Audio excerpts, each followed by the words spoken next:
the eldest daughter of Roy Edgar Abbott. He was in Darwin during the war, stationed in Darwin during the war, in the field of radar, which was quite new in those days, and the Australian servicemen had quite an input into radar. In November, he was due to return to Sydney, Mittagong, on leave. He was due to leave on a certain date, which is not familiar to me at the moment, but his replacement was delayed. Therefore, his departure was also delayed. And in leaving Darwin, they flew towards Brisbane.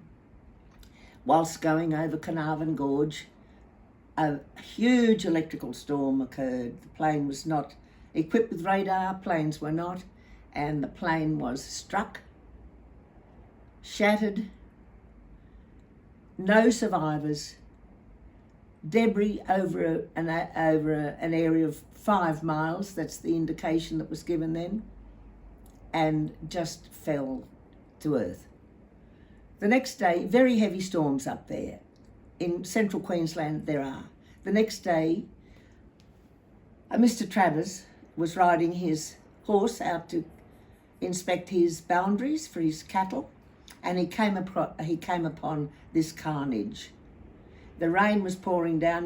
He immediately turned back, went back to his homestead, and couldn't go out that night, but did then contact the authorities, possibly, I'm not quite sure where, but he contacted the authorities to report this wreckage.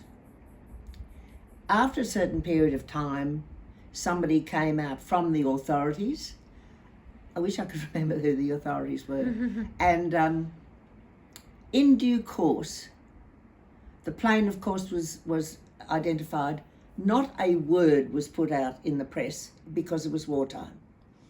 And in due course, the bodies were identified, and they were then taken to Rockhampton, where there is a military cemetery, and there is a headstone there which recognises my father. Incidentally, here's an aside. My father is mentioned in so many places.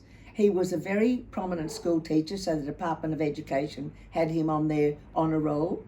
He was in Mittagong, and the local war memorial has him there.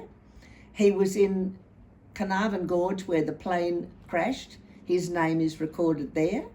He's in Rockhampton, where his name is recorded there. And also he was in Darwin, where his name is recorded there. 5 places to my knowledge. Many years down the track after the war, some adventure scouts were trudging through the area, and they came upon the wreckage in a farmer's field. They contacted Canberra, who then said, yes, we have a list of the people who were on that plane, and they indicated they wanted to know if there were any relatives. And the authorities in Canberra said, yes, Gladys Abbott is living in Mittagong, and we'll contact the local RSL club, which is what you did. So the RSL club was contacted, and this man came to the door and told my mother that the wreckage was found and there would be a memorial. My brother said, I'll go. Mum, would you like to come? And she and my brother went.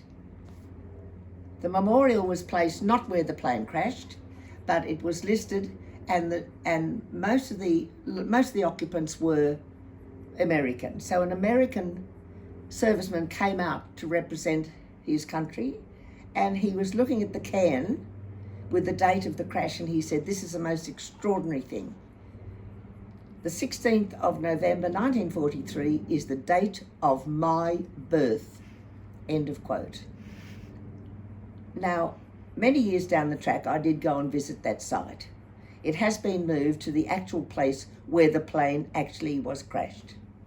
I just go back a little because I do remember that while we were waiting for my father to come home, my mother and brother and sister and I would go down to the local Mittagong railway station in the evening, because that's when the evening train came in about 6 o'clock, waiting for him to step off the train, which he never did. We did that about 2 times, I'd imagine. When the telegram finally arrived from the War Office, it was sent to the local post office, who contacted the local minister. My mother was a very staunch Church of England member.